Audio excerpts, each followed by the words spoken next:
This build is one of my obsessions that I had in Creedbreaker for about a month. After playing this game for so long, I've tried many builds from this game, from the hard meta stuff like Kizuna, Tech Bomber, Avenger, and Vocal Archetypes, to the downright weird and wacky stuff like Blackout, ILO Swapper, and FL Gadgeteer Lasgrid, just to name a few. If I were to mention where this build fits in that valley, it would be in the middle, not up there with the best, but not something that you would get called mentally insane if you were to tell someone who played this game. This build has to do with the fast loader archetypes, which means your damage predominantly comes from reloading extremely quickly. In this case, we are using the Caldwell since it has 2 shots and does an extreme amount of damage, with the caveat of you needing to be kind of close to get the maximum output. That being said, this build does require you to think and have good micro decisions compared to many other builds I've tried. I think I have died more on this build than any other ones I've played because the risk-reward factor of this build is laughably high and unbalanced, especially in the risk department. Although, that's because there are so many moving parts. I sort of compare the mechanics of this build like trying to pull off a combo in a fighting game. A little bit awkward and maybe a bit annoying to pull off at first, but once you finally understand and actually do it, the dose of dopamine that hits right after is euphoric for me at least. Here, let me give you an example of what I typically like doing in this build by explaining how I take a gambit by myself. First, I hear a boss spawn, then I pop an Invo Combat Stim to get the quickest reload speed possible. Then I swap to the Assault Ammo box to get shred ammo to maximize my damage output, all while trying to not get hit while going towards the boss. Once I reach said boss, I have my Caldwell out knowing that once I pop the Stagnate Serum, Gambit cannot shoot me and he will start targeting my team. The reason I pop it so close to Gambit was because I know he takes a second to shoot any shot, and I only have 3 seconds to kill him or deal as much damage as I reasonably can. Once I use the Stagnate, I try to position myself close enough to the boss to land shots with the Caldwell while remembering to stay away from where I use the Stagnate, so I don't instantly die the moment the invisibility wears off. After the boss is dead, I skedaddle looking for any stragglers to finish off to get my stamina back for my Vagrant Blade. Some of you may think this process is similar to how you kill a boss with Kizuna, but trust me, there are a lot more decisions and good micro to be considered, which is why it keeps me so engaged and having fun with this build, even if I die and mess up due to my mistakes, because I've always could have played better. Keep in mind, every mini-boss requires a slightly tweaked version of this combo, but if you're watching this far, I think you want to hear about the build. So starting with the core perks, we will be using Royal Flush. We are predominantly using Royal Flush for the 40% reload speed, which is one of the highest unconditional reload speed bonuses in the game. Then we have the 35% switch speed, which allows us to set up the combo quickly. Obviously, the other bonuses are very good, but I'm sure you have heard me talk about the ups and downs of this stupidly efficient perk. Just a side tangent, I love this perk. It enables a lot of builds, but I hate how it makes the other options look worse in comparison in the current game state. The second perk is Reload Drills because it is unconditional and we don't have to remember to stand still for a microsecond to reload faster like Marksman Drills. The second reason why we have Reload Drills is because it makes us hit close to or at the reload cap on the Caldwell when combined with Invo Combat Stims, Royal Flush, and the Assault passive. This will increase our damage per second by a large amount since it effectively removes the downtime of reloading. The next perk is Dexterous because we really need to swap instantly with this build, since it is extremely awkward to try to combat stim, drop an assault ammo box, and stagnate without exploding from a random anomaly hit because of Royal Flush's downside of having 60 HP. It also makes our shotgun swapping a bit faster if you are planning to go that route. The next perk is Boundary of Life, since I usually find myself having a hard time getting to the boss and then getting out. This helps us take less stamina damage, which is basically having a bigger health bar. There is also the ability to block in all directions, which is extremely useful for anchor uncorruptions, which I find myself often doing since your back is facing towards the anomalies for the most part. Some may argue this is optional, but my philosophy on this is that you can't play the game if you are dead. You are a human and you are bound to make mistakes, and this perk helps cover up our mistakes. You can control what you do, but not always what others can do. So don't expect an Avenger to always shelter you the exact moment you are in danger. The next perk is Aux Carrier, since we are going to be using Stagnate Serums very often. Having 3 of them allows us to use them in dire situations before or after a boss you need to kill spawns. Although, do be careful, there is a 12-second window between each usage. I tend to make this mistake of using it when it's on cooldown, so make sure to check the bottom left before making any rash decisions. The last 6 skill points are up to you, but I will give you some recommendations and reasoning behind some of them. Starting with the 6 pointers, Hellion is not a bad pick whatsoever, since most of the time you want to be in optimal range for that extra damage.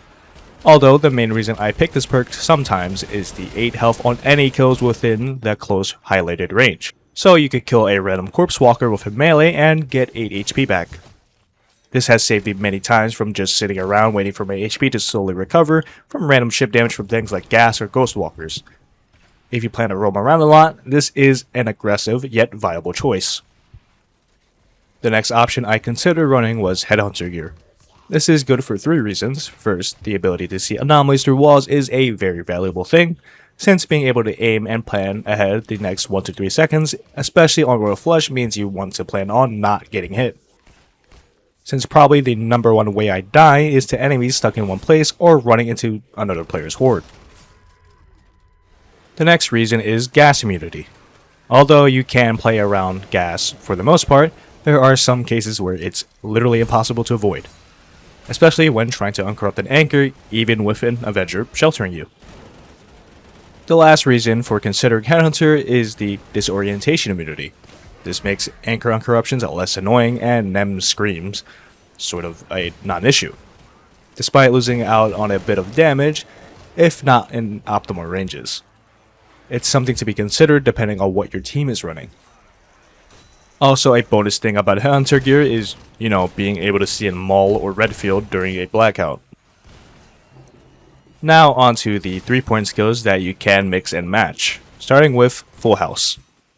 Since we are using the Caldwell, it makes sense to use this for the extra damage without much issue from the accuracy downside.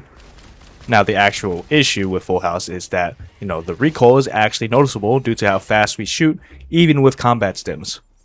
I personally run this often if all I want to do is extra damage to kill bosses faster. Next in the list is Deadshot. This is ran if you want even more damage but cannot stomach using all in and are very confident in aiming. This option is mostly used if you are planning to be more aggressive while having extremely good positioning and aim to hit headshots at a close distance. Keep in mind this is not as easy as it sounds since it's hard to predict movement in close range, especially when they are targeting someone else. I do run this from time to time if I need more boss damage and feeling confident in myself. The next perk is arguably the worst and best option for damage and survivability, known as All In. This perk is amazing if you are able to sustain a high enough kill rate and don't get hit often. The reason why I say it's arguably the worst and best option is because you are very likely to lose all your credits no matter how good of a player you are. Honestly, I find myself getting hit by a random Ghost Walker or a Thorn Walker throwing its projectiles at a teammate that somehow hits me. Although I do play extremely aggressively, so this perk may benefit a more passive and careful playstyle more. It is important to mention the upside is enormous at the max buff of 1.5 times more damage, which allows you to melt bosses like they were Corpse Walkers and 2-shot Grunt Walkers past Hazard 80 with the Vagrant Blade instead of 3, which allows you to just use your Vagrant Blade for most enemies without too much trouble. The last option I've considered was leg meta, because we don't live in a perfect world and sometimes hitting the target's legs is just unavoidable, especially due to the game's nature of spread on shotguns and how the enemies behave. Leg meta allows for more consistency on bosses and the ability to shoot them at a safer distance if aiming at center mass. Not to mention the bleed and cripple debuffs you can apply on anomalies is a nice addition. Now onto the class and perks, which is Assault, because we really want the gun passives to make this build feel smoother to play. The first specialization we will be using is Plate Repair Kit, since the other options realistically don't do anything for us, but more importantly you can support you and your team by just giving them armor if you see them low. Which sounds kind of funny saying that, since the original purpose of the ammo box gives less value than giving everyone armor. Rest in peace my boy Tower. The next specialization I prefer to use is Swift Resupply, since we want to just throw these things out as fast as we can when we are on the move. Less time in that stupid throwing animation, the less chances we die. The next specialization is More the Merrier for the ability to support our fellow gun users. Having 2 ammo boxes allows us to use one selfishly and another to use for fun. You can consider using hair trigger here, since under reasonable conditions we can likely get 5 shots in a second over 4. The observant among you may have noticed that I said reasonable conditions because you probably aren't getting the max 6 shots per second with hair trigger due to the slight reload delay, stagnant delay, or even ping and FPS being a major factor. There's also the fact that human error exists in general, so do what you will with that information. The last specialization I recommend is shred ammo, since our goal is to do as much damage within a short amount of time as possible. I do not recommend you use bullets in storm here due to how fast we reload in the first place. Our loadout is a pretty standard row flush setup for the most part. For the info, we start with either spare mags or any gun, then any secondary you want. Although for this build to actually function, I highly advise you to use the stagnate serum for the auxiliary. I usually bring double enforcer nano grenades for my equipment because sometimes I have to deal with anchor corruptions, or, if I'm playing solo. When you get into the actual game and have credits, I recommend buying a K2 blade first into either 2 paths. The first option is to sell your K2 blade to buy a Vagrant blade, which is probably the safest option. If you are confident in positioning and aiming, go for any gun you like, or just buy the Caldwell. I personally used a TAC 590 because I love shotgun swapping, but it's personal preference. I've tried a lot of guns for fun here. As long as it's somewhat ammo efficient, then it's good here. The second primary should be a Caldwell if you haven't bought one already, since that's the entire point of the build. The next priority is buying the infill combat stims if you didn't infill with it, because we needed to reach the reload cap with the Caldwell on this build. The last thing you should have is special equipment on you at all times. It doesn't matter what it is. We need special equipment to cancel out the end lag of regular equipment animations of things like the infill combat stim, and even enforcer nano grenades. Doing actions faster helps so much in not dying due to being stuck during the animation. For actually killing bosses or just having a good habit in general while playing this build is to learn how to special equipment cancel your regular equipment like your infill combat stims or enforcer nano grenades. You do this by pressing C right when you receive the buff from the infill combat stims, then you swap back to your melee weapon as quick as possible to try and block hits. This also works for armor plates and other equipment like enforcer nanos as well, so do with that information what you will. One major thing you need to understand is that you shouldn't be too greedy and know what 3 seconds is.